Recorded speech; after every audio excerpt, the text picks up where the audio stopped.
Assalamualaikum warahmatullahi wabarakatuh. Alhamdulillahi rabbil alamin wa bihi nasta'inu ala umuri dunya waddin wassalatu wassalamu ala nabiyyina Muhammadin wa ala alihi wa sahbihi ajma'in, amma ba'du. Qala al-muallifu bi sanadihi an Sa'id bin Sam'an qala sami'tu Aba Hurairah yata'awwadhu min imarati as-sibyan was-sufaha. Dari Sa'id ibn Sam'an, beliau berkata, aku mendengar Abu Hurairah radhiyallahu anhu berlindung dari kekuasaan yang dipegang oleh anak-anak kecil. Imaratis sibyan. Imarah artinya apa? Kekuasaan, kepemimpinan. Ya. As-sibyan jamak dari sabiyun. Ya. Sabiyun, anak kecil. Jadi masih usia bahkan remaja aja belum. Ya. Ini biasanya apa? Dari kalangan raja-raja yang masih apa? Masih belia. Raja yang masih muda belia. Maka Abu Hurairah radhiyallahu anhu yata'awwaz, berlindung kepada Allah, mengalami masa ketika apa? Para penguasanya dari anak-anak kecil.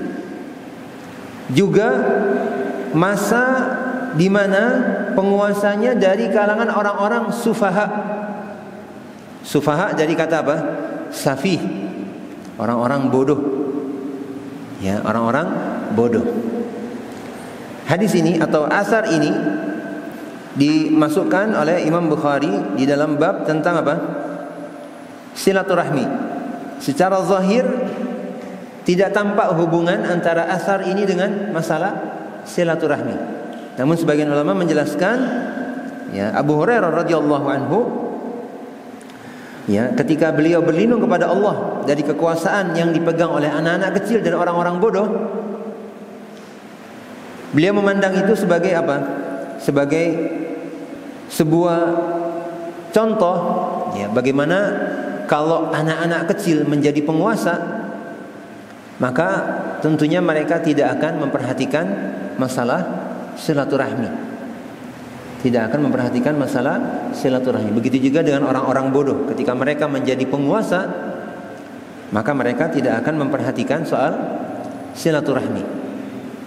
Ini diantara hubungan antara asar ini dengan bab silaturahim.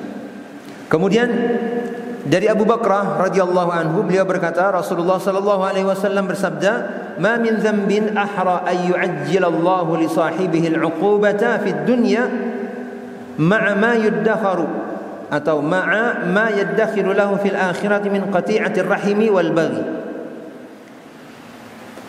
Rasulullah sallallahu alaihi wasallam pernah bersabda, tidak ada dosa yang lebih pantas untuk disegerakan balasannya bagi para pelakunya di dunia berikut azab yang disimpan untuknya di akhirat nanti daripada perbuatan memutus silaturahim dan perbuatan melampaui batas. Faedah dari hadis ini pernah kita bahas, bahwa hukuman Allah Subhanahu wa taala ada yang apa? Disegerakan ketika pelakunya masih hidup di dunia, tidak menunggu di akhirat.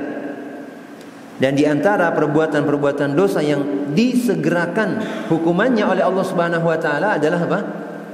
Memutus hubungan kekerabatan dan juga perbuatan melampaui batas. Terakhir, dari Abdullah bin Amr radhiyallahu anhu, beliau berkata, Rasulullah sallallahu alaihi wasallam bersabda, "Laisal wasilu bil mukafi, walakinnal wasil alladhi idza quti'at rahimuhu wasalaha."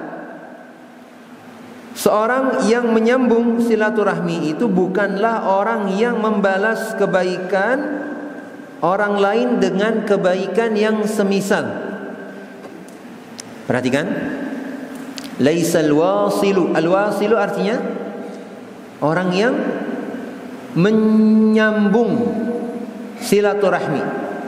menyambung hubungan kekerabatan. Istilahnya apa? Wasilun. Al-wasil dari kata wasala ya silu, artinya menyambung. Kemudian ada istilah al-mukafi. Al-mukafi dari kata apa? Kafa'a yukafi'u. Artinya memberi balasan orang lain dengan yang semisal. Ada orang berbuat baik kepada kita, misalnya ngasih hadiah pena, kita kasih juga ke dia hadiah pena juga buat dia. Itu namanya mukafi. Artinya orang yang membalas kebaikan orang lain dengan yang semisal, itu namanya al-mukafi. Nah, orang yang wasil, kata Rasulullah, yang namanya wasil, menyambung silaturahmi, itu bukan orang yang apa? Mukafi, bukan orang yang membalas kebaikan orang dengan yang semisal. Misalnya ada kerabat kalian, ya, sering datang ke rumah bawa hadiah.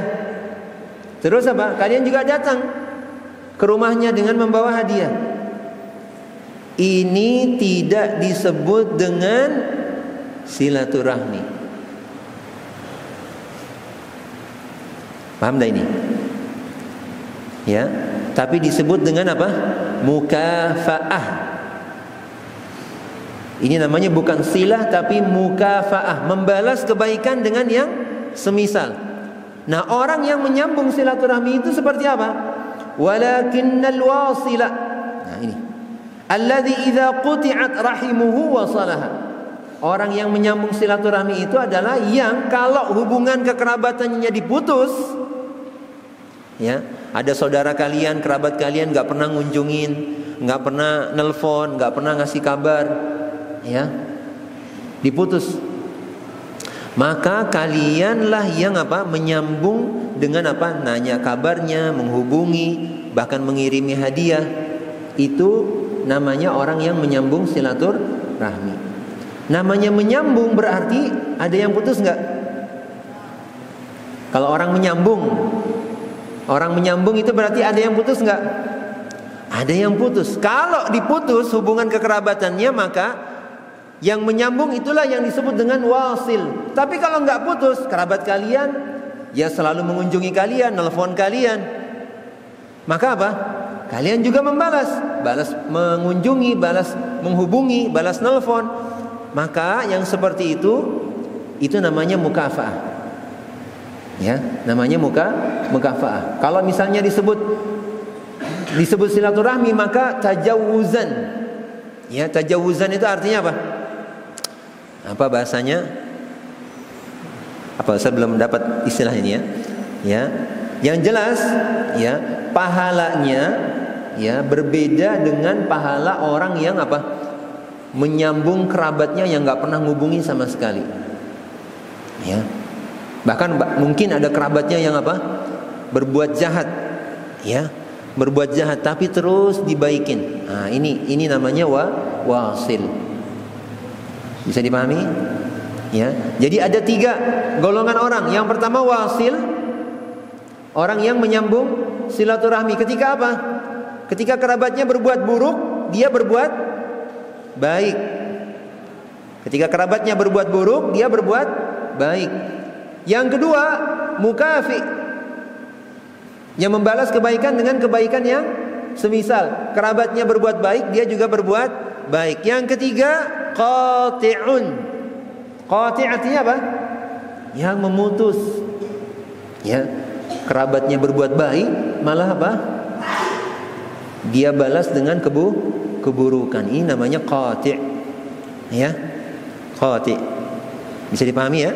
Baik, barakallahu fikum wa jazakumullahu khairan wa sallallahu ala nabiyyina Muhammadin wa ala alihi wa sahbihi ajma'in walhamdulillahi rabbil alamin. Assalamualaikum warahmatullahi wabarakatuh.